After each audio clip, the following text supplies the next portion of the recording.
Hey dude, Shaggy Kuala.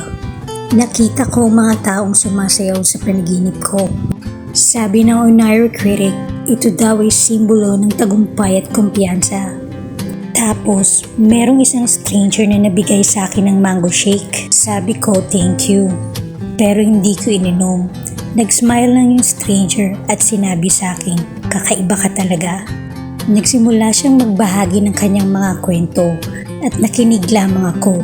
What a new experience at bago ito sa totoong buhay. Patuloy ako nagsusulat at lahat ng mga tao ay nakatingin dahil sulat pa rin ako ng sulat. Gusto nila akong umakyat sa entablado pero hindi ko mapigilan ang kamay ko sa pagsulat. Nakita ko napakaraming inihaw na manok at lahat ng tao sumisigaw, "Winner, winner, chicken dinner!" Kaya patuloy akong nagdokumento, nagsulat at nirecord ko ito. Sabi nila, kapag babae ang nakakita ng inihaw na manok sa panaginip, ito ay nagpapahiwatig ng katatagan at pagiging kalmado.